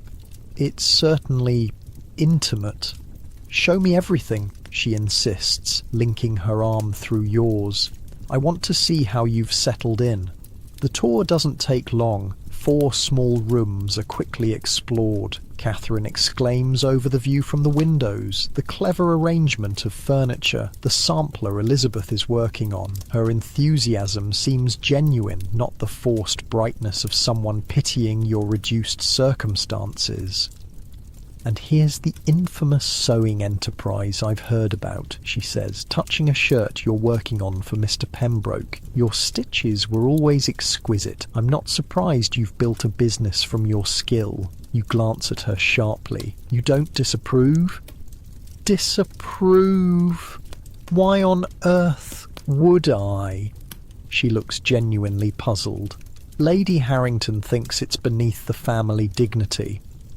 Catherine rolls her eyes. Lady Harrington thinks anything that happened after 1830 is beneath family dignity, including her own son's marriage to you, if I recall correctly. The blunt truth of this makes you laugh. Your mother-in-law had indeed considered you barely acceptable, a merchant's daughter marrying into minor nobility. Only Edward's insistence had overcome her objections. Tell me about your students, Catherine says as Jane serves tea in your mismatched cups. Your letters mentioned your teaching now. 3 girls from local families, plus Elizabeth. Pride warms your voice. They come twice weekly for lessons in fine needlework. And they pay well. Well enough. You hesitate, then decide on honesty. Between the sewing commissions and the lessons, we're managing to put a little aside each month. Not much, but something. Catherine nods approvingly. You always were resourceful. And the children, how are they adjusting? You tell her about James's bookkeeping, Elizabeth's blossoming skill with embroidery, the younger children's adaptation to country life. As you talk, you realise how much has changed since those first desperate days after Edward's death. The grief hasn't disappeared, but it's no longer the only defining feature of your existence. And you? Catherine asks softly. Beyond the practical concerns, how are you? The question catches you off guard. Victorian etiquette rarely permits such direct inquiry about emotions, especially with those in mourning, but Catherine has always had a refreshing directness. You search for the right words. I'm discovering parts of myself I never knew existed. It's strange. I would give anything to have Edward back, to return to our old life. But at the same time, I can't deny that I've found a kind of purpose in this new existence. Catherine nods thoughtfully. Independence has its own savour, doesn't it? Even when it's forced upon us rather than chosen. Exactly. Relief flows through you at being understood. Is that terrible? To find meaning in widowhood? Not terrible. Human. She echoes Jane's words from earlier. We adapt. We survive. We find joy where we can. Edward would want that for you, wouldn't he? Yes, you say softly. He would. The conversation shifts to London news, mutual acquaintances, social events, political developments. Catherine is a lively storyteller, and you find yourself laughing more than you have in months. The afternoon passes quickly, the gulf between your old and new lives somehow less vast in Catherine's presence. As the sun begins to lower, signalling the end of her visit, she reaches into her reticule. I brought something for you. For next month. Next month? The 1-year mark, she says gently, when you can begin half-mourning. Understanding dawns. In a few weeks, you'll reach the 1-year anniversary of Edward's death. Victorian mourning customs dictate that after a full year, a widow may transition to half-mourning, adding colours like lavender, grey and mauve to her wardrobe, participating more fully in society. Catherine places a package wrapped in brown paper on the table. Open it. Inside, you find fabric, beautiful, fine wool in a soft shade of lavender and grey silk for trim, enough for a dress. Catherine, emotion closes your throat. The fabric represents more than just clothing. It's a symbol of life continuing, of the gradual lifting of grief's heaviest burden. I thought perhaps your clever fingers could fashion something for yourself, she says, unless you'd prefer to continue in black. The question makes you consider. Some widows, like Queen Victoria, never emerge from mourning black, wearing it for the rest of their lives as a testament to enduring grief. Others move through the prescribed stages and eventually return to full colours and normal social life. No, you say finally. I'm ready for half-mourning. Edward wouldn't want me to spend the rest of my life shrouded in black. Catherine smiles. I thought not. There's enough fabric there for a dress and perhaps a bonnet. Nothing flashy, of course, proper half-mourning attire, but something other than that bombazine, which I suspect has seen better days. Your current black dress is indeed showing wear, despite careful maintenance. The thought of new clothing in a colour other than black feels almost decadent. Thank you, you say, touching the lavender wool reverently. It's beautiful. Catherine's carriage arrives to take her back to the inn where she's staying with her husband. As you walk her to the door, she surprises you with another question. Have you thought about what comes after mourning, when the 2 years are complete? You blink, startled. Honestly, no. Taking each day as it comes has been challenging enough.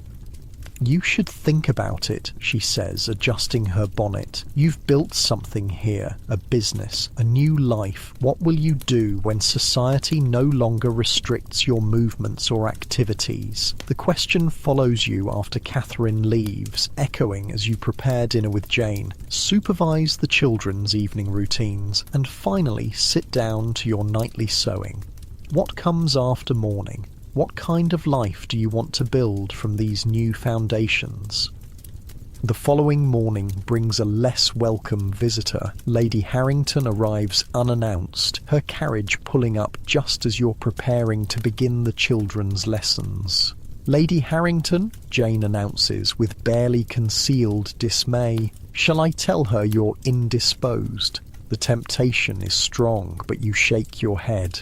No, I'll see her. Children, continue with your reading. Elizabeth, you're in charge until I return. Your mother-in-law waits in the small sitting area, ramrod straight on a chair that seems too humble for her imposing presence. At 63, she remains a formidable figure, still in full mourning black despite the decade since her husband's death. Margaret. She inclines her head slightly. I was informed you had a visitor yesterday. Of course she knows. In small communities, nothing remains private for long. Yes, my friend Catherine Durham came to call. Lady Harrington's lips thin. Lady Durham, you mean? Titles should be respected. You bite back an impatient response. Yes, Lady Durham. I understand she brought you fabric for half-mourning. The speed and detail of local gossip never ceases to amaze you. Yes, she was very thoughtful. It seems premature to be planning for half-mourning when full mourning is still in effect. Her tone suggests more than mere chronological confusion. The 1-year anniversary is in 3 weeks, you point out. I was simply preparing in advance. Many widows choose to remain in black longer than the minimum requirement, she says pointedly. I myself have never left mourning attire. I'm aware. You meet her gaze steadily. But I've decided to follow the traditional progression through the mourning stages. Something like disappointment crosses her face. I see Edward's memory holds less significance for you than I had hoped. The unfairness of this strikes like a physical blow. That's unkind and untrue, you say, your voice sharper than you intended. My adherence to mourning customs has no bearing on how deeply I feel Edward's loss. Society would disagree. Her tone is cool. A widow's exterior appearance reflects her interior devotion. Does it? You think of the women you've met who wear elaborate mourning attire while showing little genuine grief, and others whose simple dress belies their deep feeling. I believe actions speak louder than fabric choices. Lady Harrington's eyebrows rise at your boldness. You've changed, Margaret. Country life has altered you. Yes, you agree simply. It has. An uncomfortable silence falls between you. Finally, she sighs. I actually came to discuss another matter, James's education. Your guard instantly rises. What about it? I've spoken with Reverend Collins. He's willing to tutor James in Latin and mathematics, preparing him for possible university entrance when the time comes. This unexpected offer catches you off guard. That's very generous. The boy has potential, Lady Harrington says stiffly. It shouldn't be wasted simply because his father made poor financial decisions. The backhanded insult to Edward stings, but you focus on the opportunity being presented. James receiving proper education again would be invaluable. What would be the arrangement? You ask cautiously. 3 afternoons weekly at the vicarage. No fee, though a donation to the parish fund would be appropriate when your circumstances allow. She delivers this with the air of someone conferring an immense favour, which, in fairness, she is. I'll discuss it with James, you say, knowing your son will likely jump at the chance. Thank you for arranging this. She nods, apparently satisfied with this response. The vicar's wife mentioned your sewing classes have become quite popular. Another abrupt change of subject, but you're growing accustomed to her conversational tactics. Yes, I have 4 regular students now. Teaching is a more appropriate occupation than taking in mending, she concedes reluctantly, though still hardly ideal.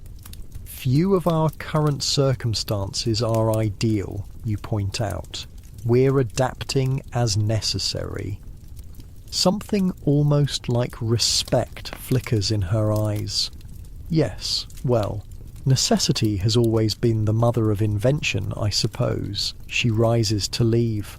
I'll inform Reverend Collins that James will likely begin lessons next week. After she departs, you return to the children's lessons, mind whirling. The interaction with Lady Harrington felt different somehow, less like a superior addressing an inferior, more like 2 women negotiating terms. Has she changed, or have you? That evening, you begin cutting the lavender fabric Catherine brought, laying out the pattern for a simple but elegant day dress appropriate for half-mourning. As your scissors slide through the wool, each snip feels symbolic, cutting ties with the strictest period of grief, preparing for a gradual re-emergence into the world. That's pretty, Elizabeth says, watching you work. Will I have half-mourning clothes too? Yes, you promise. We'll dye your white muslin dress grey, and perhaps add lavender ribbon to your bonnet. She touches the fabric wistfully. I've almost forgotten what it's like to wear colours.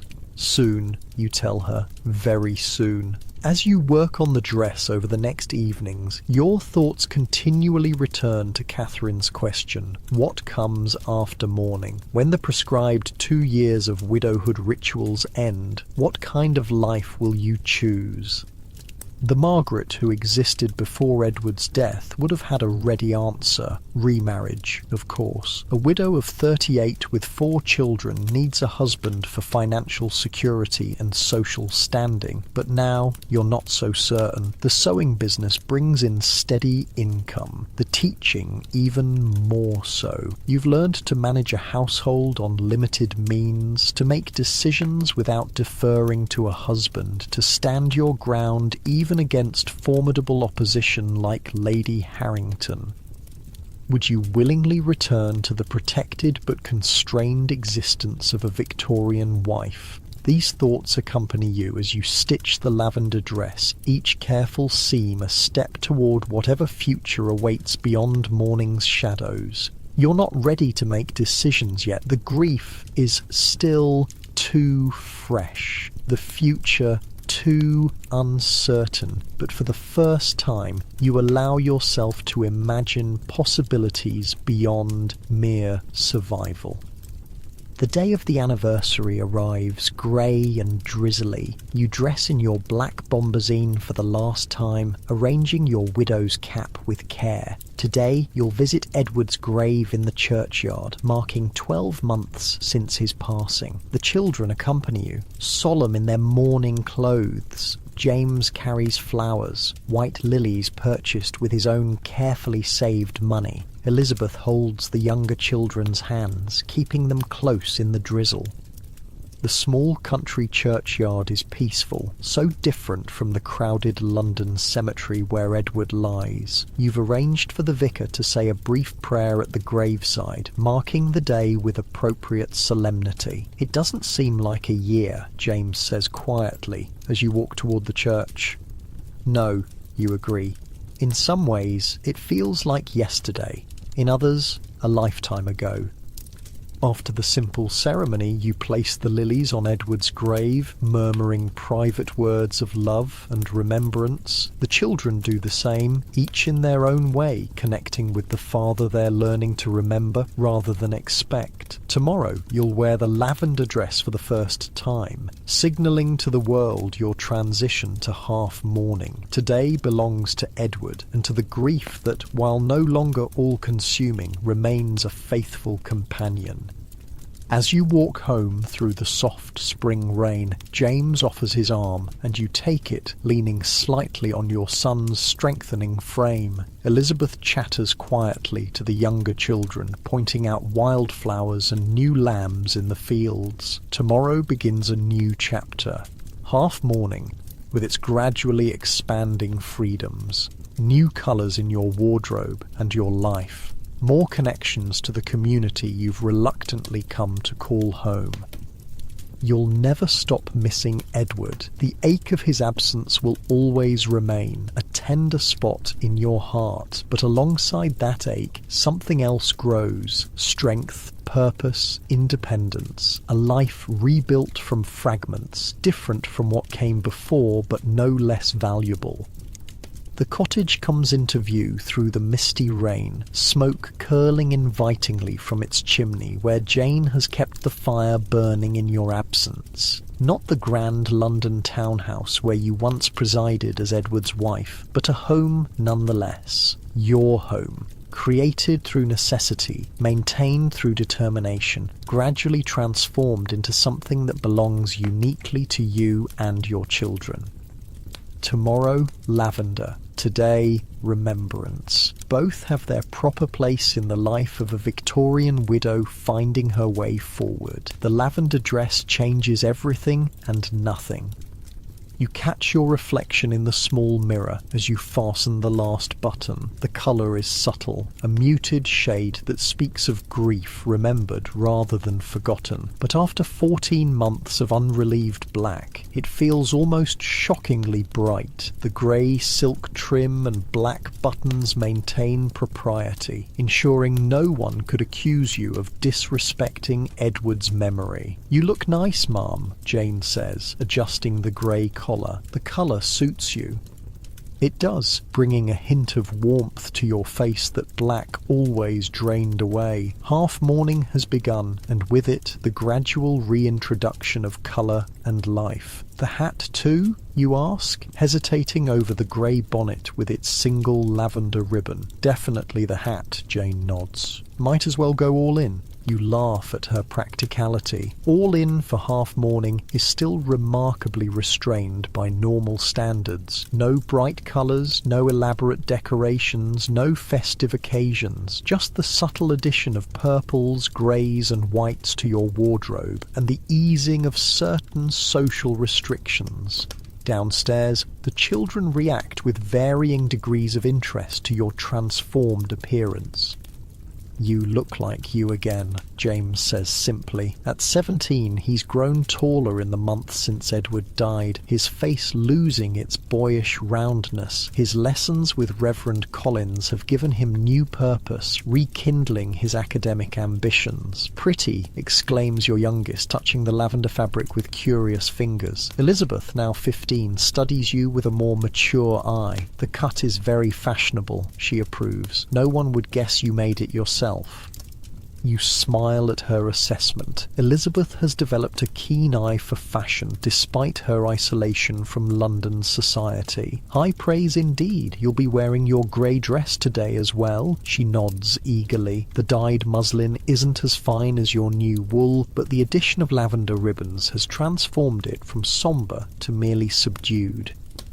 Half mourning brings subtle but significant changes to your daily life. You can now accept dinner invitations from close friends, though balls and large gatherings remain inappropriate. You can attend church without the heavy weeping veil, your face visible to the congregation. You can write letters on paper with narrow black borders rather than the thick black-edged stationery of deep mourning. Small freedoms that feel enormous after months of restriction. Today marks your first proper social call since Edward's death. Tea with Mrs. Pembroke at the estate manager's house, not merely a business discussion about sewing or a charitable committee meeting, but an actual social visit. "Are you nervous?" Elizabeth asks as you walk together towards the village, both in your half-mourning finery. "A little," you admit. "It's been so long since I made social calls." "You received visitors at our London house all the time," she points out. "Every Tuesday. That was different. Different in ways you struggle to articulate. In London, you were Edward Harrington's wife, your position secure, your role clear. Now you're a widow in reduced circumstances, navigating social waters without the protection of wealth or a husband's status." Mrs. Pembroke greets you warmly, exclaiming over your lavender dress with genuine admiration. "How lovely to see you in colour again, Mrs. Harrington and Miss Elizabeth too. Half-mourning suits you both beautifully." Her sitting room is modest but tasteful, reflecting the comfortable position of an estate manager's family, not wealthy enough for real luxury, but secure in the middle ranks of rural society. "I've invited a few friends," Mrs. Pembroke explains, leading you to seats near the fire. "I hope you don't mind. Everyone's been eager to properly welcome you now that your formal mourning has eased." Before you can respond, the door opens to admit several women. Mrs. Collins, the vicar's wife, Mrs. Wilson, the Mrs. Fairfax, and a woman you don't recognise. Mrs. Harrington, do you know Mrs. Blackwood? Mrs. Pembroke performs the introductions. She recently moved to the area. Her husband purchased the old mill property last year. Mrs. Blackwood is perhaps 40, with intelligent eyes and a practical manner. Her half-mourning dress of grey silk suggests a recent bereavement of her own. My mother, she explains, noting your glance at her attire. 6 months ago, I've just entered half-mourning myself. The shared experience creates an immediate connection. As tea is served and conversation flows around you, you find yourself drawn to Mrs. Blackwood's forthright manner. I understand you teach embroidery, she says when you're seated together. My daughter has been begging for lessons. She's 12 and has absolutely no patience for plain sewing, but she's seen some of the fancy work the village girls are learning from you. I'd be happy to include her, you offer. I have classes on Tuesdays and Thursdays. Excellent. She hesitates, then adds, actually, I had another proposition as well. My husband's mill produces woolen cloth, as you may know. We've been discussing expanding into finer goods. Embroidered shawls, handkerchiefs, that sort of thing. We need someone with taste and skill to oversee production. You stare at her, uncertain you've understood correctly. You're offering me